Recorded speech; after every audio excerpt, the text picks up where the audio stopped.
আসসালামু আলাইকুম ওয়া রাহমাতুল্লাহ। আমরা অনেকেই চামড়া নিচে ইনজেকশন দিতে পারি না। অনেকে বলে যে ভাই চামড়া নিচে ইনজেকশন দিতে গিয়ে মাংস বেড়ে গেছে, ওই জায়গাটা ফুলে গেছে। হ্যাঁ, আজকে আমি আপনাদেরকে দেখাবো কিভাবে সহজে চামড়া নিচে দিতে পারবেন। হ্যাঁ, ইনজেকশনটা দিতে পারবেন। এই দেখেন আমি এইভাবে ধরছি, তাই এদিকে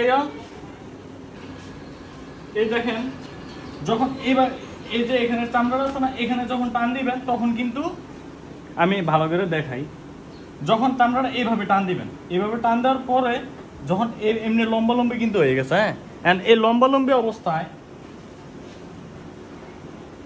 যখন আর এই ইনজেকশনটা দিতেছে আমি M18 প্লাস, আইভারমেকটিন গ্রুপের M18 প্লাস।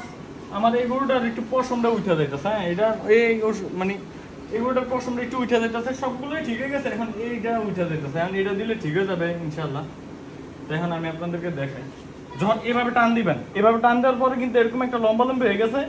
ইনজেকশনটা যখন এভাবে ঢুকবো, ইনজেকশনটা কিন্তু এরকম চামড়ার নিচেই থাকবো।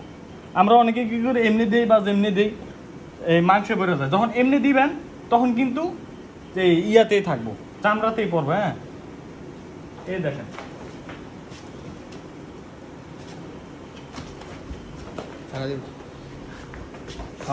এটা দিলে কিন্তু জলে অবশ্যই গরুটার সাথে সাথে গোসল করে দিবেন, বা শেষ ঠিক হয়ে যাবে।